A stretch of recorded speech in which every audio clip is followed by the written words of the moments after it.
welcome to the Single Girl's Guide to Life, your weekly guide to single life living in your 20s, 30s and 40s. I'm Chantelle the coach, a single life empowerment coach, helping you to make friends with other singles, to embrace your single life and to get confident in doing things on your own. And in today's episode, we're going to be discussing something that we haven't spoken about much on this podcast before. We have discussed the topic in our book club. It was one of our most popular book club events. Lots of discussion on the TikTok that went with this. And this is surrounding the topic of children. It is such a vast topic, particularly for single women that have a biological clock working against them. And there's a lot of assumption for women that you will want children and a family. And there is a lot of pressure because of that assumption and the idea around biological clocks that you therefore must be trying to find someone to settle down and to have children within that time frame to make sure that that happens. And today's episode is discussing the concept that you may not know yet how you feel about children, and that being single and in that situation is okay. Now, there will be people that are at definitive ends of the spectrum of this. Some people very much feel that they know they want to have children, they want to have a family. And there will be other people that feel they have made that decision to say, even if I found someone to be with, I don't want children. I have something that tells me otherwise, that I'm not sure that that's for me. And I would say I lean towards the no end, to give full disclaimer of where my thoughts are at. However, anyone at any time in their life, I would say, can change their mind. I'm for that, particularly with your job, with something that you might not say forever to. The difference slightly, however, with children is that if you say yes, have children and change your mind, it's not quite as easy to be dealing with. And if you say no to children and later decide that you do, but the biological element has gone, then you have that to consider. And that's what makes this so difficult. I appreciate there are other options to having children. And I have a real challenge with the idea of pregnancy, that I would consider adoption quite strongly, even though I know that that comes with other elements that you have to then consider and how that works. I know that's a more complex process than just saying I'm going to adopt a child. But the reason that the children discussion is so difficult is because there are, to some degree, ultimatums within them. Whichever end you end up leaning towards, if you get a choice in the matter, once a child is here, they are here. And as far as most people would deem it, you are a parent for life. We know that there are exceptions to that. Parents not being able to live up to that. Parents not being the most effective they can be, but doing their best even so. And some disappear entirely. Some are taken from us as well. But ultimately, if we stick with the fact that it's not something that you would so easily change your mind on or walk away from. Children are the future, obviously. Children are, in society, we talk about having children. But I fail to see, like I fail to see with many of the things that we can talk about on this podcast, where the real education comes for raising a child. And I would say that this probably comes mostly from your environment at home and how you see children being raised around you. So if you are the elder sibling, you may get an opportunity to observe younger siblings being brought up. And depending on age gaps, you might even help with the caregiving. It might be that whilst it's not in your direct family, it's in your wider family units and you have cousins. It might even be that you have a separation between you and your siblings and you have nieces and nephews. And it's all to do with the environment that you get introduced to there as to then the beliefs you have around family life and how you then want to do it yourself, taking probably the best bits that you experience there and saying, oh, I really want to make sure that we always go away every year together, wherever that might be. and ditching the bits that you're not so keen on, whether that's just different styles of parenting that you don't agree with your parents, or changing time. We're in different generations. However, if we look at the Office of National Statistics, there are record numbers of women in England that are child-free at the age of 30. There's a mixture of things going on there. Delays to having children because women are choosing to prioritise their careers rather than having children and building a family, and they're delaying it. But also there's this element of looking at the reality of what it takes to raise a child as well. I know that there are some people out there that know and want to love and have a family entirely. I've seen that in my friends. And for someone that didn't get to see a lot of child raising going on, my brother is 3 years younger than me. We are the youngest on one side of the family. And on the other, the two younger cousins, how old, much younger? One is 7 years younger, so we'd have seen a little bit of that. And one is 13 years younger than me, so definitely saw some of that, but very sporadically. Their cousins, didn't see them that often. And now there is a new baby in the family because it's my cousin's child, whatever that makes that. And they're the babies that have been in my kind of universe and who I've seen, and it hasn't been all that much. I certainly didn't see many nappies being changed, not in a way that I could remember it and consciously think about, oh, that's interesting how you did that. The conversations being had with toddlers. I am witnessing more now through my friends having children than I did growing up as a child myself around children like that. And so I am seeing what it's like, really like, to go through a pregnancy. And for the people I know that have been pregnant, I know as friends, I don't think anyone's not had a difficulty. Like whether that's before giving birth, during the birth, following the birth. So my element of, pregnancy section only gets reinforced through that. And I know there are going to be, for their stories, there will be other stories that are okay, that go well. But to me, that's an element of fear. And then I also, from my experience of having been a teacher, look at how much schools are currently relied on and what kinds of things we are supporting pupils with, where sometimes it is falling down in family systems. And that isn't necessarily a family's fault. They may not be aware. They may not have the resources. We know the cost of living is going up. And so parents are working more and more. Some parents have always been working a lot. Some parents have always had multiple jobs. And therefore it's fallen to sometimes grandparents or the child kind of looking after themselves at certain points. And whilst I appreciate that maybe I could therefore be good at it because I can see some of that. I know lots of people have said that to me when I've previously spoken about this a little bit on TikTok. I'm not sure I'm prepared to give that time, that energy and love that a child needs. Now, I don't know where I heard it first, but I think it's something along the lines of the first 7 years are the most important in a child's life. And knowing my interest for attachment theory, I know that I'm going to want to make the best of that situation as possible. There's a book I'm currently reading, I haven't finished, but everything so far I've read in it backs up my belief that this is hard work.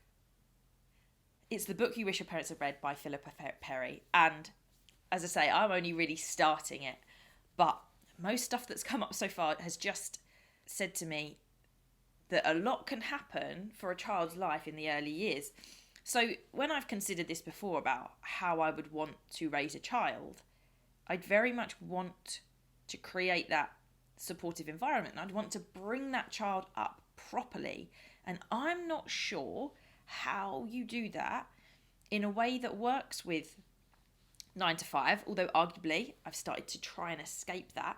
But then at the same time, through conversations with the people that now have children, I also understand that for a parent's sanity, it cannot just be you raising that child. And I go back as well to the idea that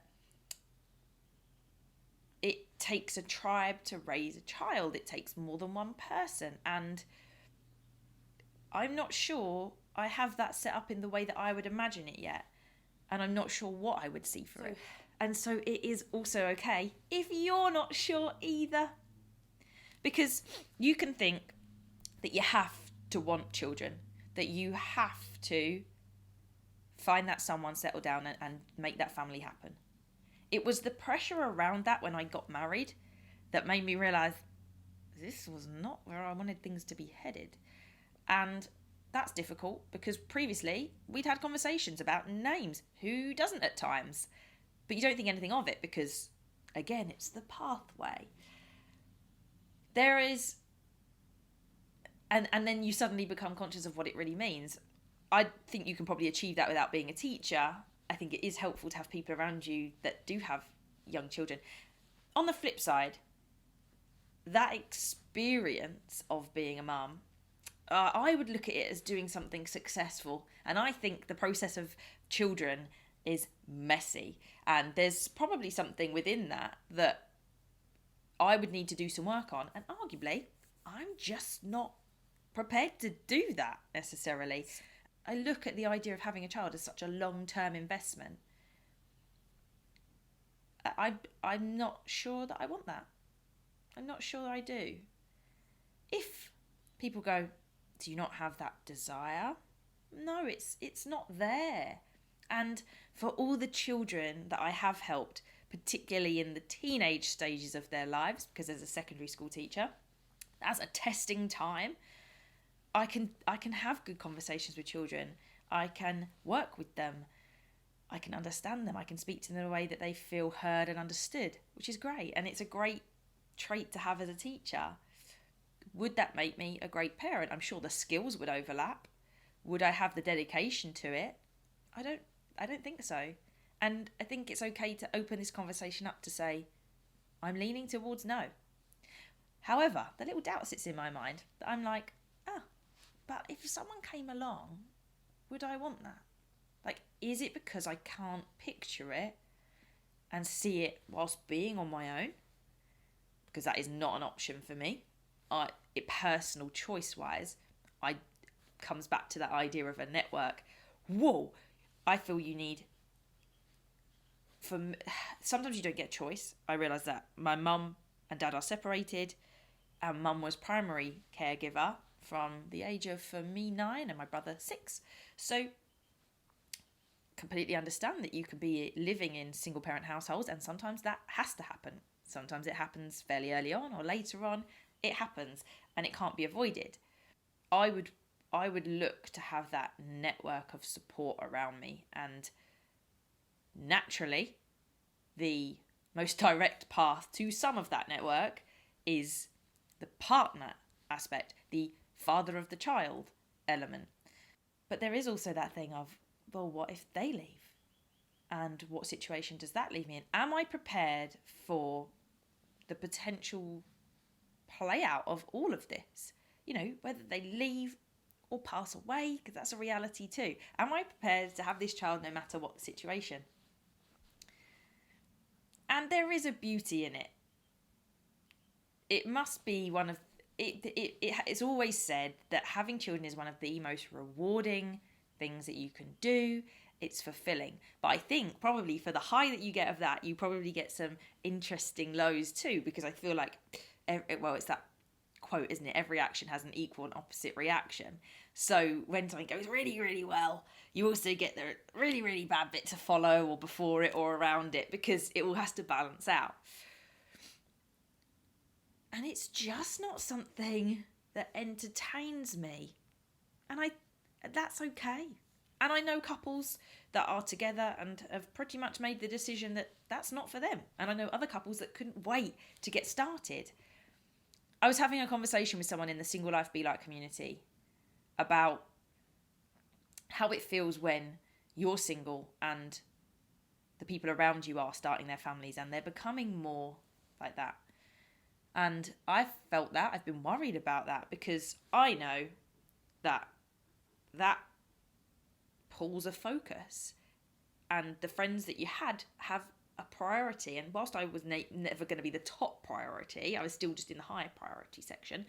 A baby, a child, children get really high priority, and they take up a heck of a lot of time. Now, that is that person's choice, but it does also have a knock-on effect on you. And then if a lot of that experience is happening around you, it can make you not feel like you're part of the gang. And this is obviously partly a test of your friendship. Can it shift? Can it move with that kind of significant change whilst you're not moving at the same pace? And it's okay that you're not. Can it stand that test? Can you go through it?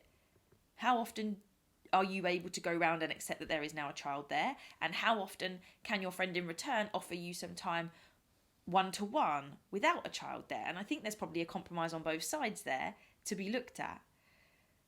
But at the same time, it can make you feel like you're not moving at the same pace as everyone else. And that's partly why the Single Life Be Like community is there, to help singles find singles so that they can make friendships and not feel like they're constantly behind. But there's people that are single and might even choose to stay single. With the having children option, however, we were discussing the fact that having those friends and being friends with them, though, is still a reminder that you may not have that. And that can be the hardest bit, is that even if you're someone listening to this podcast and you know you want children, you want a family, there are certain ways to make that happen. We've got technology, IVF, adoption. There are options, but I know a lot of people have expressed it's not necessarily the children part alone, it is the family element part alone. And I kind of touched on it there when I was exploring it myself, with the idea that you have to be prepared that that may not stay the same through unfortunate circumstances or people's choices. Even if we get that initially, there is every possibility that things could change so that it doesn't. And that would be disheartening and devastating if it did. But we were also then talking about how we could shift perspective of that. That the idea of having children doesn't have to be lost just because you don't have your own children of any sort. With the friends and the family that are having children around you, try to be a part of their lives, because it does take more than one person to raise a child. It used to be full-on tribe-based. It used to be that they were all together and people would share all the time, and it wouldn't just be a mum's meeting once a week, couple of times a week. It would be all the time that you were around one another, helping each other to care for them. And whilst community is separating out into little sections, I think there's value to be the cool auntie, to be the godmother if you get that official title, or just that pretend auntie. They're the best ones, right? The ones that you call auntie, but they're not really auntie. And being there regularly enough to help raise that child, to have an influence on that child. And that might not mean that you get to make the choices for the child like you would a mother. However, that child will have more influences in its life than its mother and father, than just the grandparents. Because the minute they set foot in nursery, in school, they are interacting with their friends. And when they can communicate effectively, they're talking to one another and they're learning from one another. And then teachers and school life influences children heavily, as do social circles that grow bigger and widen as they head towards secondary school. There is still a way that you can show the love, the motherly love that you would have for your own child to the children that are naturally in your life, that you're being introduced into the life of, and to give your gift and passion of love, kindness, unconditional love to those children there.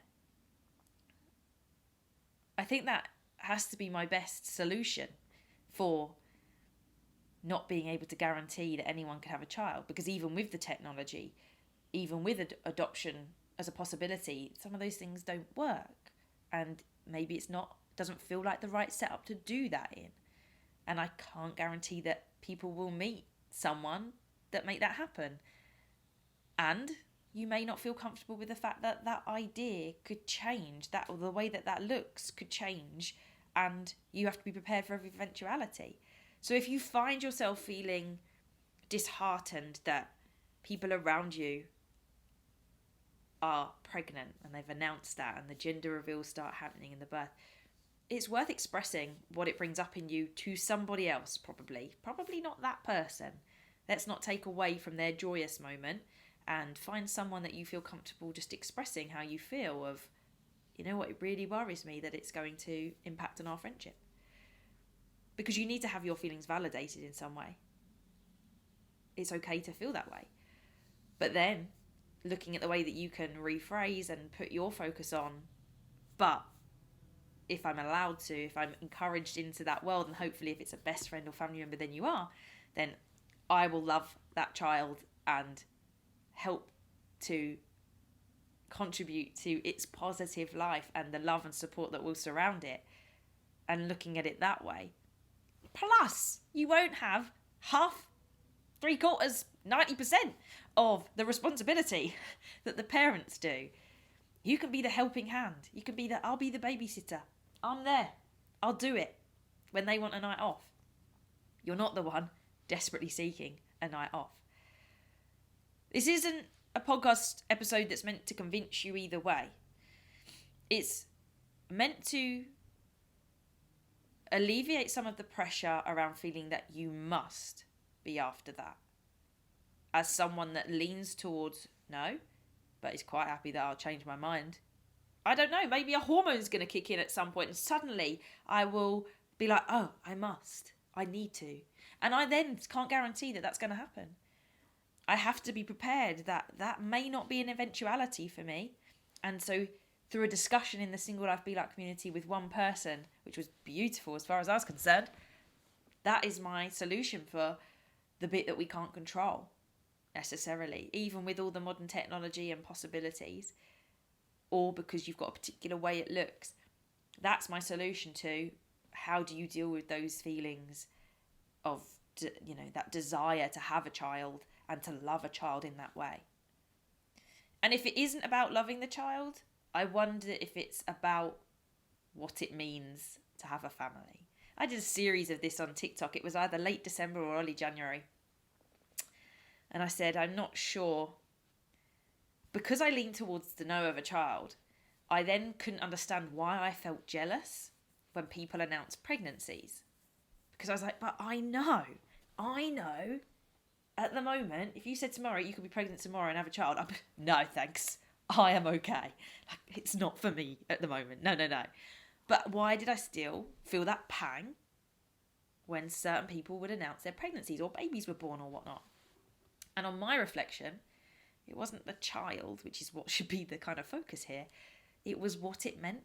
It was almost the element that someone would be prepared to have that child with you and would be prepared to commit in that way. It was that element. And so it wasn't really about a child and a family. It was about love and commitment, a declaration of love or a display of love, an expression of love and what it meant. And I think that's worth something. I think that might be worth examining as well.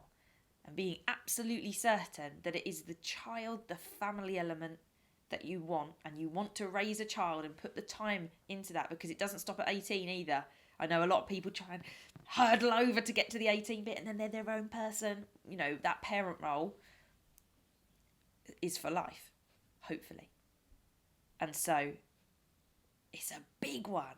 Such two ends of the spectrum that have, for women, that ultimatum of I'm going to have the child and I'm going to be a parent forever. I'm not going to have children, and at a certain point there is a cut off to doing that biologically.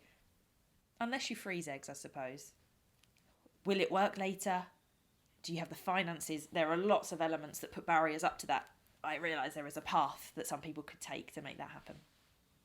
I hope that that's giving you some reassurance either way, something to think about.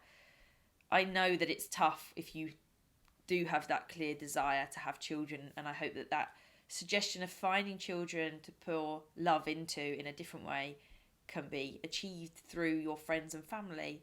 And if it can't be done through that, I would look at volunteering. There are so many opportunities to support people in need. It doesn't have to be children, but obviously you can choose charities that work with children.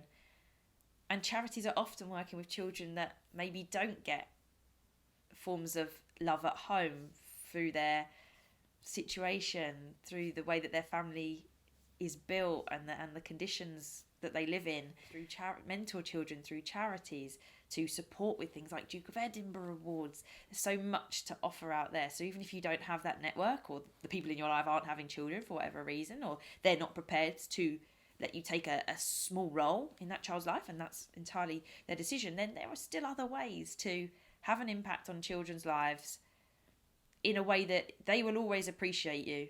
If you do that, if you appreciate and respect children in a kind way and listen to them, particularly teenagers, as a teacher, I can verify that children will appreciate you. I'm a maths teacher.